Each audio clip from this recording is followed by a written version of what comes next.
Uwian na kami kaya pinagmamasdan ko muna ang paligid dahil napakaganda ng kanilang mga furnitures at saka yung interior design. Ang ganda. O, diba yung mga ilaw. Yan. Yung painting. Ang ganda. Yung stairs na may carpet. Green carpet. Yan. Tapos, yung upuan nila na native. Yan. Tapos, yung Nara na lagayan ng mga designs nila. Ang ganda ng pagka-set up.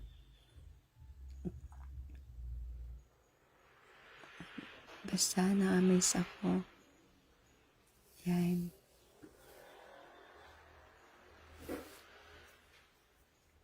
Yan, Nara. Ang ganda ng carving. Meron pa sila nakalagay dito na Nara ulit. Yan, may mga carving. Ganda.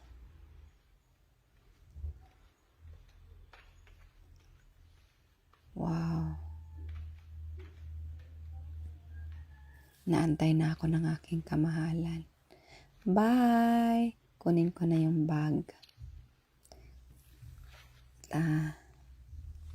Ngayon, kami ay aalis na sa aming tinitirhan. Dito kami nagstay para hindi kami malate pagka umagahan dito sa RM Guest House. Bago kami pumunta ng airport, tumaan muna kami ng simbahan para makapagsimba dahil maaga pa naman, 5:30 pa lang. Natapos na yung mass ng 7. Tsakto lang yung dating namin. Nag-check-in na kami ng gamit namin. Tapos kumain na din kami. Ang ulam ko ay chicken, sa kanya naman adobo, sa kanya tubig, sa aking kape. Tapos pumila na kami kaagad. Pagkapila namin, nag-picture muna ako habang pumipila. Nakunan ko ng video yung aking kamahalan. Habang tinitingnan niya yung mga ticket namin. Tapos, yung nagbabantay ni Noble check niya yung aming ticket. Tapos, naliwanag niya sa amin yung seat number namin. Papanta na po kami, paakyat na kami ng eroplano. Yan, aking kamahalan. Yan, departure. Sasakay na naman ako ng eroplano.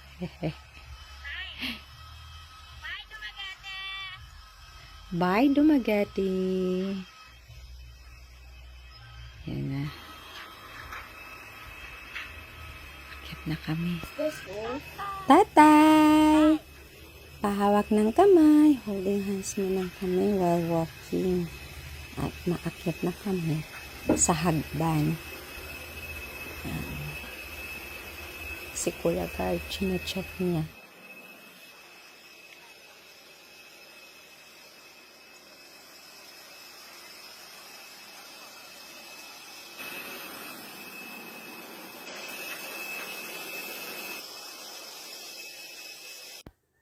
Papasok na kami sa loob ng eroplano. Hahanapin na namin yung aming upuan. Number na nasa boarding pass. Kung kailangan po ng tulong, kami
Nag-stop na din yung eroplano, kaya nag-unbuckle na ako ng seatbelt. Tapos, ready ko yung burger at sito na binigay ng Cebu Pacific. Sumakay na kami ng shuttle bus, tapos papaba na din po kami. Papasok na po kami sa loob. Nakikita ko na yung escalator. At kami ay aakyat na. Ayan na nga, nandito na kami. Natatanaw ko na yung arrival ng Manila. Yan. Thank you for watching. We're already in Marina.